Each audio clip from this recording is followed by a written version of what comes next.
Paul Jackson. Yes, ma'am. And this is cause number 26 DCCR 0112. Mr. Jackson was previously in court, entered a plea of guilty to aggravated robbery. There was no agreement in this case. I've received the pre-sentence report. Have you both had an opportunity to review that report? We have, Your Honor. State has, Judge. Are there any additions or corrections? Not from the defense. Not from the state, Judge. All right, Mr. Rojas, you may proceed. Thank you, Your Honor. I realize, Judge, we've got a problem with guns in this county, and more specifically in the city. I don't know that anything we do here today is going to solve that problem. Certainly there are things you can do to deter other people watching this and see what happens to young people with guns. But I think there are some people who are not going to learn their lesson until they go to prison and spend a certain amount of time there.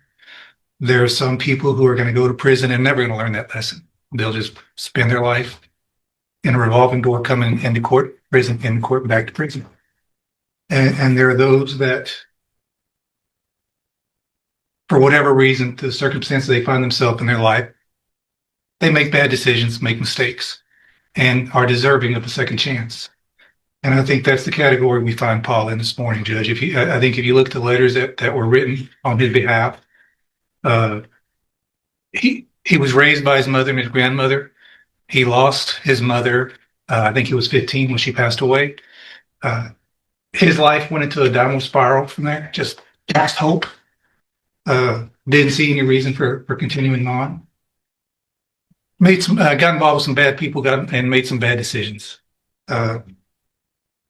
But I don't think that those decisions or what he's done in his life on that one day are irreversible. I don't think that's something that should cause him to go to prison for a certain amount of time and have a felony conviction on his record and come out possibly worse than he is today.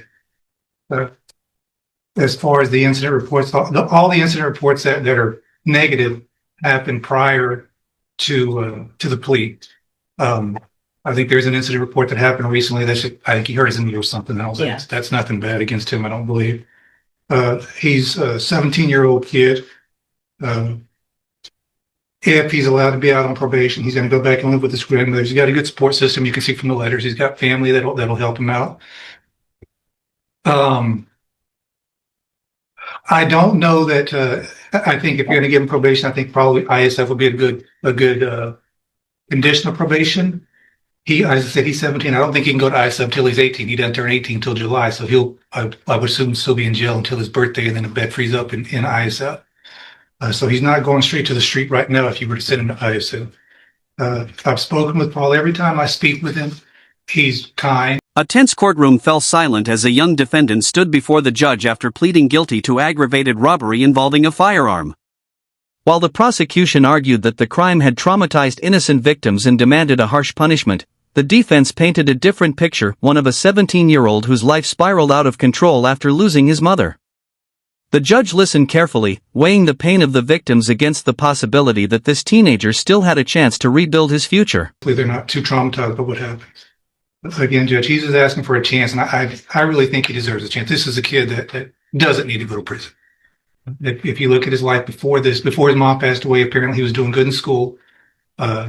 Once mom passed away, he started missing school and had to go to a different education place. And so he just had a traumatic event in his life, and his life took a 180-degree turn from there. But I think it's something that can be reversed, and he's just hoping that you give him a chance to do that. All right, thank you.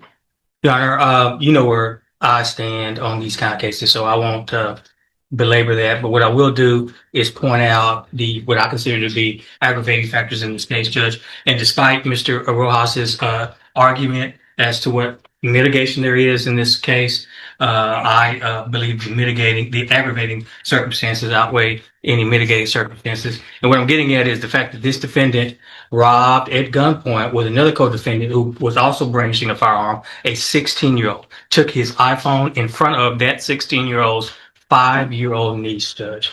Can you imagine the trauma to that 5-year-old to watch her 16-year-old uncle get robbed at gunpoint, Judge? And with regard to the firearm that this defendant used, it was a P80, Your Honor, for the courts, in case you're not familiar with that, polymer 80 firearm that comes in a firearm kit that is partially complete. Doesn't take much to make it a functioning firearm. The thing about that is the ATF calls those guns ghost guns because they have no serial number. I submit to the court, what does a defendant, in this case, a 17-year-old defendant need with a firearm that does not have a serial number, Judge? So for those reasons, I say that any mitigating circumstances are outweighed by those aggravating circumstances that I just referenced. And I'd ask the court to sentence this defendant in accordance with your sentences in other similarly situated cases, Judge. Thank you. Thank you, Mr. Coleman.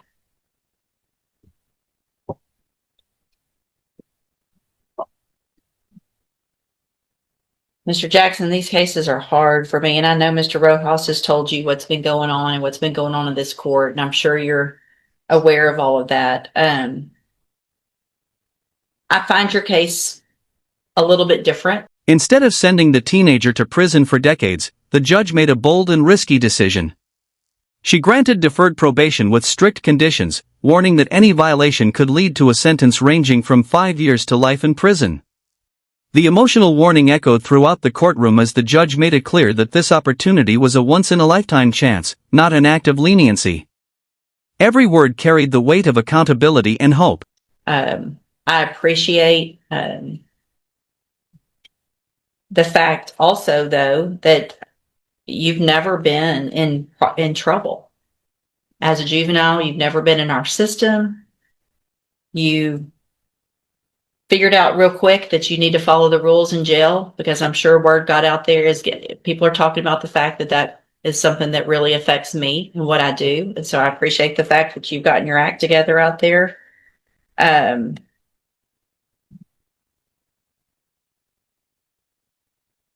I'm talking because I don't know what I'm going to do with you right now, because I don't disagree with either attorney here today. And that puts me in a position where I've got my job is two things. Is one more than that, really. One is to protect our community. Another is to punish. Another is to rehabilitate. It's something where I have to potentially take chances that makes me sometimes uncomfortable. It looks like that before your mom passed away, you were doing really well in school, playing basketball, right? And that's a hard thing to go through, especially at your age. But you can't let something like that get you where you are now, right? What would she want you to be doing? Not this, right? So does grandmother live in the same neighborhood where all this took place? Stay with my grandma.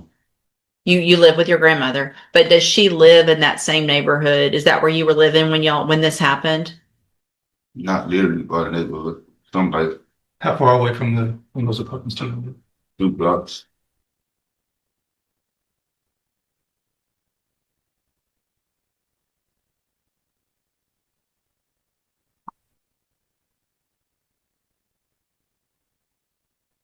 Do you have anything you want to tell me?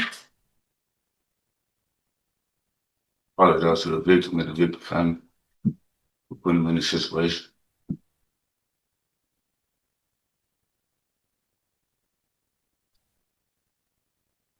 All right, here's what I'm going to do, Mr. Jackson, and I hope that you don't make me regret this, because here's what's going to happen. I'm going to give you a probation. There's going to be all kinds of conditions on this probation. And because there was no agreement, the type of probation that I'm going to give you means that if you violate it, I'm going to have the entire punishment range, which is between 5 years and up to the rest of your life. You understand that punishment range? Yes, ma'am. I can tell you this, today, if I had sent you to prison, probably would have been in the 15-20 year range. If you're back in here after I give you this opportunity, it's not going to be that. Yes, ma'am. I can't tell you what it'll be. I don't know. It'll depend on what all's going on. But if you go out there and make me look like a fool for giving you an opportunity, it's not going to go well. You understand that? Yes. I want you to succeed. You've got family here. They want you to succeed. So what I'm going to do is find that you entered your plea of guilty freely and voluntarily. Find sufficient evidence to find you guilty. However, I'm going to defer all proceedings. You will be on probation, on a deferred probation for 10 years. I'm going to order a $500 fine. I'm also going to order that you serve 3 months upfront time. And so after that 3 months in our county jail, you will then be ordered to enter and successfully complete the cognitive track of the ISF program. And let me tell you what that program's for. It is to help you make better decisions. You need to pay attention there. You're still young and your life is going to be very different. You're not going to be able to do everything that your buddies are doing. You're going to have to follow these rules, because if you don't follow the rules, you're going to go to prison. They may or may not. So you're starting off your early adulthood very different, and you either make a conscious decision to change and grow up and be mature about it, or you end up in prison. It's that simple, right? Once you get out of ISF, you'll live with grandmother. I'm going to order that you are ordered to live with her at her house until I order otherwise. So you get a job, you want to get your own place, you want to go live somewhere else. You don't get to do that without my permission. So you don't get to go hang out other places. You're home every single night. You will have a curfew. If you're not there and you're caught not home when you're supposed to be, you're right back in here and you could go to prison. So I'll do what I can to put the rules there. It's up to you to follow them. Make sense? Obviously, a condition of your probation is that you are not allowed to have any firearm at all. You cannot have firearms at your disposal. So if there are firearms at grandmother's house, they either have to be under lock and key or removed from that house. I can assure you, if you get in trouble with a gun again, it's really not going to be. The hearing then shifted to several other serious criminal cases, including probation violations, aggravated assault, armed robbery, and drug-related offenses. Some defendants admitted to violating probation, while others accepted plea agreements that resulted in lengthy prison sentences. In one case, a defendant received 2 separate 20-year prison terms, while another was ordered to undergo competency restoration treatment after being found mentally unfit to stand trial. Violate, you're back in and you do. So you kind of have a clean slate. It's up to you to keep it that way. Okay. I'm handing you the trial court certification that shows this was an agreement, or there was no agreement. Actually, you do have some rights to appeal. You can talk to Mr. Rojas about that. Judge, I would ask that the court consider making a condition of his probation, no contact with the co-defendants. Yes. And I was looking for the names of those co-defendants. I can't find this. It might be in here. So, Mr. Jackson, you are to have absolutely no contact, no communication whatsoever with Dale McDonald, okay? And also, obviously, no contact, no communication with the victims in the offense. You're not to go near that street or their house. So if that's the way you normally get in and out of the neighborhood, you've got to find another way to go. You cannot be anywhere near that area. Do you understand? Yeah. Okay. Judge, there was a third subject who was, or co-defendant who was unidentified at the time of the offense. I think that in Mr. McDonald's case, there was at least an identification made, information as to that third individual. I don't have that in front of me. So whoever the third guy was, and we'll get their name, you can't be around him as well. And that doesn't mean just in person. Like y'all can't send each other messages on DMs or anything like that. You understand? Yeah. Okay. All right. Go back with the bailiff. Thank you, Judge. Good luck to you, sir. Yes. I've got the first 2. Oh, you did? Mm-hmm. Did you already do it? There's 2 F-19s on that side. All right, ma'am. Are you Ebony Broussard? Yes, ma'am. And will your client, it's my understanding she's going to just enter pleas unagreed on the motions. That's the bond house for me. Raise your right hand the best you can, please. Do you swear or affirm the testimony you're going to give in this hearing will be the truth, the whole truth, and nothing but the truth? Yes, ma'am. Thank you. You can put your hand down. Will your client waive the formal reading of the motion in each of the cases? My former reading. Ms. Broussard, in cause number 19-32518, I have a motion to revoke your unadjudicated probation. Shows that you were placed on probation January 21st of 2020 for the 3rd-degree felony offense of escape while arrested And that was a 10-year deferred probation. Is that correct? Yes, ma'am, it is.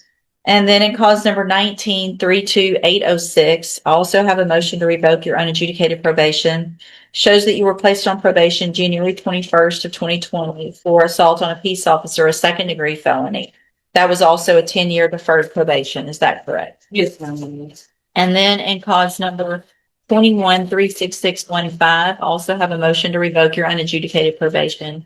Shows that you were placed on probation July 12th of 2021 for the state jail felony offense of possession of a controlled substance, and that was a 5-year deferred probation. Is that correct? Yes, ma'am. Hold on. Each of these cases allege that you violated your probation. Count 1 in each case alleges that you committed the new offense of public intoxication January 23rd of 2026. And is that true or not true? Yes, ma'am, it is. True. Yes, ma'am. Count 2 in each case alleges that you committed the offense of possession of a controlled substance January. As the proceedings came to an end, the courtroom was reminded that justice is never one size fits all. Some defendants were given a final opportunity to change their lives, while others faced decades behind bars for violent crimes. Every ruling reflected the court's effort to balance punishment, public safety, and rehabilitation.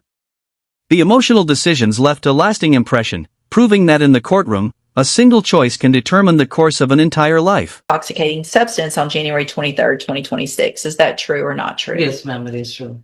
And then finally, count 5 in each case alleges that you're behind in your court assessed fees. Is that true or not true? No, ma'am, that's not true. You're all caught up on your Yes, fees in ma'am. every single case? Is there a date, Your Honor, or is it just? So in cause number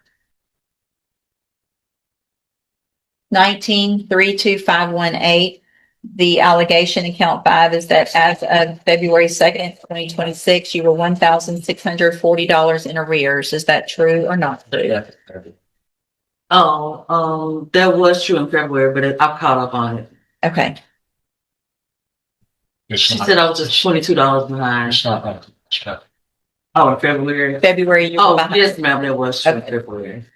In cause number 19-32806, count 5 alleges as of February 2nd, 2026, you're $965 behind. Is that true? Yes, ma'am. And then in cause number 21-36615, the allegation in count 5 is that as of February 2nd, 2026, you were $555 behind. Is that true? Yes, ma'am, that was true. Did you enter your, Where? and we'll get, when we come back, we can get the actual amount and where she is on with an updated report. Did you enter your pleas of true to counts 1 through 5 in each case freely and voluntarily? Yes, ma'am, I did. And did you plead true to all of those counts because they're actually true? Yes, ma'am, I did. All right, then in each of your cases, I'm going to find that you entered your pleas of true to counts 1 through 5 freely and voluntarily. Find those counts true. Find sufficient evidence to find you guilty in each case and revoke your probation. However, I'm going to order an updated report from the pre-sentence probation department, and then we will come back at a later date for sentencing. Obviously, anything that you think is important for me to know, get that information to Mr. Kimler and he'll present it to me on your behalf when we come back. Yes, ma'am. Yeah, right. Plus bonds. I know the court may be a bit reluctant to do that because of her conditions that she was under the influence of intoxicating substance, particularly PCP. Already set bonds. Oh, yeah. There was a request and they were set in each case. I'm not going to modify those amounts. All right, we'll see you back at sentencing. Anything? Sorry. Yes, ma'am. Yes, just, Hang on just a second. Go ahead. just because these officers have been here this morning, I would just like the opportunity to ask if they have anything with respect to Ms. Broussard. I know Ms. Richard as a supervisor is here and has diligent notes on it. If there's anything that they feel is important for the court to note at this point, or would you rather wait? I would rather it be either in the update or come then because in 6 weeks, I'll probably have forgotten what we talked about. No, that's fine. I appreciate y'all being here. I'm sorry this one ended up last, but yeah, let's just get an updated report, get everything you need in there. And then if there's any other testimony, we'll get that at those sentencing. Thank y'all for being here. May I just ask, in the instance that she were to make those bonds, would there be anything that you all would recommend with respect to? They're $100,000 in each case. There's a GPS and a drug patch already ordered. Anything else that y'all would want? I figured that would cover it. Yeah. All right. Thank you. You can go back with the bailiff. Yes, ma'am. Oh, I'm sorry. She needs your thumb. Good morning. Are you Jaden Worlds? And Mr. Parker, will your client waive the formal reading of the indictments and the motions in each case? Okay.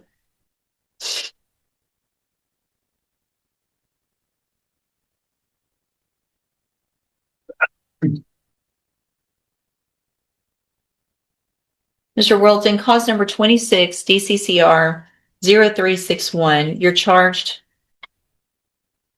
with a second-degree felony offense of aggravated assault with a deadly weapon from January 21st of 2026. And how do you plead to that charge? Guilty. Are you pleading guilty freely and voluntarily? And are you pleading guilty because you actually did what they charged you with?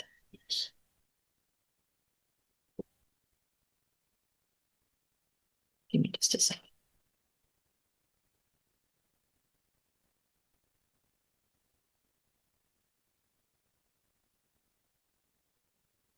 And then in cause number 26, DCCR 0415,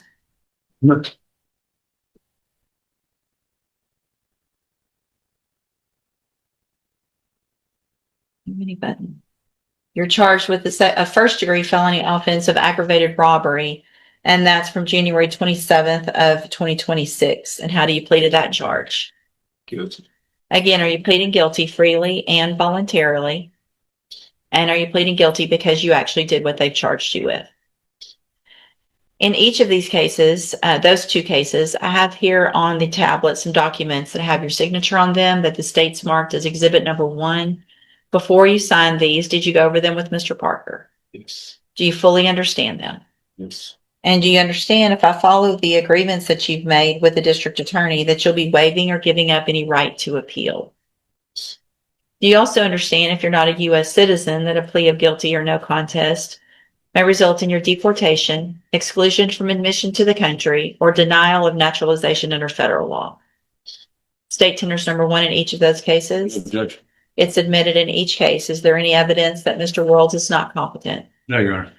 All right, sir. In cause number 26, DCCR 0361, I'm going to find that you entered your plea of guilty freely and voluntarily. Find that you're mentally competent and understand the nature and the consequences of your plea. Find sufficient evidence to find you guilty, and at this time find you guilty of aggravated assault with a deadly weapon. Sentence you in accordance with your agreement to a term of 20 years in the institutional division of the Texas Department of Correction. You will receive credit on that sentence for any time that you've been in custody that the law gives you the right to receive. There will be an affirmative finding in that case of a deadly weapon. In cause number 26, DCCR 0415, also find that you entered your plea of guilty freely and voluntarily. Find sufficient evidence to find you guilty, and at this time find you guilty of aggravated robbery. Sentence you in accordance with that agreement to a term of 20 years in the institutional division of the Texas Department of Corrections. You will receive credit on that sentence for any time that you've been in custody that the law gives you the right to receive. I'm also making an affirmative finding in that case of a deadly weapon. Now, in cause number 24, DCCR 1721, I have a motion to revoke your unadjudicated probation. This shows that you were placed on probation October 8th of 2024 for the state bill felony offense of unauthorized use of a motor vehicle, and that was a 5-year deferred probation. Is that correct? Yes. And then in cause number 24, DCCR 1420, I also have a motion to revoke your unadjudicated probation. This shows you were placed on probation October 8th of 2024 for evading arrest or detention with a motor vehicle, a 3rd-degree felony. That was also a 5-year deferred probation. Is that also correct? Yes. Each of these cases allege that you have violated your probations. Count 1 in each case alleges that you committed that new offense of aggravated assault with a deadly weapon January 21st of 2026, the one that we just went through. Is that true or not true? True. Judge, to save time, we'll plead to count 5 and count 7 in both of those motions. And it'll be abandoned the rest if it's sufficient. They're different. The motions are different. I'm not sure if that matters. But those are the same counts. There's not a Same allegations. There's not a count 7 in 1721. 1420, there's a count 7, Correct. count 5 in the other one, and it's the same as count 7. So 5 in one case, 7 in the other. Yes, Judge. So in cause number 24 DCCR 1721, it also alleges in count 5 that you possessed and used a firearm, namely a handgun, to fire shots at two people on January 21st of 2026. And is that true or not true? Mhm. And then in cause number 24 DCCR 1420, count 7, in that case also alleges that same violation of firing the handgun. Is that true or not true? True. All right. So did you enter your pleas of true to counts 1 and 7 in 1420 and 1 and 5 in 1721 freely and voluntarily? Yes. And did you plead true to those counts because they're actually true? I have also here on the tablet some documents in those two cases that have your signature on them that the state's marked as Exhibit 1. Did you also go over these with Mr. Parker? And do you understand them as well? And you also understand if I follow these agreements, you'll be waiving or giving up any right to appeal. State tenders number 1 in each of those cases. Objection. It's admitted. All right, Mr. Worlds, in cause number 24, DCCR 1721, find that you entered those pleas to counts 1 and 5 freely and voluntarily. Find those counts true. Find sufficient evidence to find you guilty, and at this time, find you guilty of the state jail felony offense of unauthorized use of a motor vehicle. Sentence you in accordance with your agreement to a term of 2 years in the state jail prison. You will receive credit on that sentence for any time that you've been in custody that the law gives you the right to receive. And then in cause number 24, DCCR 1. Hold on, I just pulled the wrong one up. I looked at the wrong thing. What's the agreement on? 2 years TDC and 2 years state jail. Gotcha. So in cause number 24, DCCR 1420, also find that you entered your pleas of true freely and voluntarily. Find counts 1 and 7 true. Find sufficient evidence at this time to find you guilty, and find you guilty of evading arrest or detention with a motor vehicle. Sentence you in accordance with your agreement to a term of 2 years in the institutional division of the Texas Department of Corrections. You will also receive credit on that sentence for any time that you've been in custody that the law gives you the right to receive. All 4 of these cases will run concurrently, which means together at the same time. In all of these cases, I'm going to hand you the trial court certifications that shows that these were agreements that I followed, and so you have waived your right to appeal. I'm also going to hand you a written admonishment regarding your ineligibility to possess a firearm or ammunition. Because of the judgments entered against you, you're ineligible under Texas law to possess a firearm or ammunition. Possession of a firearm or ammunition could lead to charges against you. If you have questions about the laws that make you ineligible to possess a firearm or ammunition, or about how long that lasts, you can talk with Mr. Plucker. All right. Good luck to you, sir. You can go back with the bailiff. Here you go. Hey.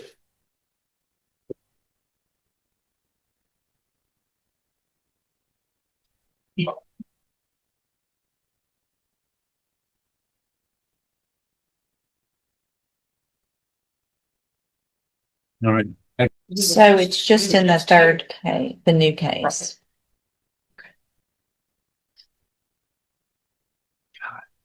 And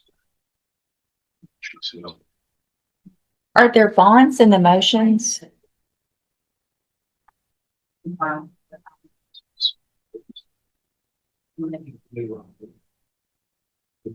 She's own bond the new case, the 22, May 22,000. In custody, she's waiting custody on the TRP. We're saying that it falls in the TRP, she's not bonded out. Okay. That the bond on the TRP is different. What I said on that? I'm sorry. 25, 50, 25, 25. Did I know that there was a robbery at Yeah, that time? we were Yes, Judge. just here. You had actually indicated to me Oh, that the robbery that the was bond low. was low. Robbery Yes. At 22. $22,000 on a robbery when you're on probation for 3 felony offenses seemed very low to me. And this is one of those things when we're trying to get it worked out where some of the magistrates, not some of them, depending on the case, they're unable to see if someone's on probation. Mhm. And we're trying to get that worked out because I think surely that was what happened on this one, because I know they couldn't have done that. So, I don't mind resetting the week. yeah, let's do that, Ms. Holmes, so that you have an opportunity to look at the motion as far as that the robbery, which is 251826, the motion to increase the bond in that one. We'll reset it 1 week and we'll come back next week on that motion. Okay. And then we can figure out where we are with regard to an announcement as well, potentially. Okay, has bonds been paid or you? She's on bond in the robbery, Okay. but she's not on bond in the motions. I set bond amounts because they were deferred, Right. but she has not made those bonds. Okay. So we will only be here on an increase request on the robbery. Okay. Okay? So we'll just reset it 1 week. Okay. Are you Francisco Garza? Francisco Garza. And this is 25 DCCR 1623. I'm going to take judicial notice of the court's file. Mr. Garza was examined by Dr. Capon for competency to stand trial. I've received that report dated April 21st of 2026. The finding in his report is that Mr. Garza is currently not competent to stand trial and that inpatient treatment for restoration of competency would be warranted at this time. Is there any other evidence with regard to competency? No, Your Honor. Okay. All right, then at this time, I am going to find, based on that report, that Mr. Garza is not competent to stand trial. Order inpatient competency restoration treatment for a period of not to exceed 120 days from the date he gets to the appropriate facility, and then we will await a report from them at that time. You're going to go to a hospital so that they can get you where you can understand everything. Okay, Mr. Garza, you need to cooperate with them. All right, and then we'll get you back here to go through your case. Okay, you can go back with the bailiff. You're Alethea McDonald. Is that your name? And this is cause number 26 DCCR 034A. And Ms. McDonald was evaluated for competency to stand trial by Dr. Capon. I've received that report dated April 21st of 2026. The finding in his report is that Ms. McDonald is currently not competent to stand trial, and inpatient treatment would be required for competency restoration. Is there any other evidence with regard to competency? No, Your Honor. One word changed everything in that courtroom. What seemed like a routine hearing quickly turned into a life-changing moment as the judge delivered a powerful 40-year sentence. The courtroom fell silent, and the weight of the decision was felt by everyone present. Justice had spoken, and the consequences were final. What do you think about this ruling? Let us know in the comments, and don't forget to like, subscribe, and turn on notifications for more real courtroom stories.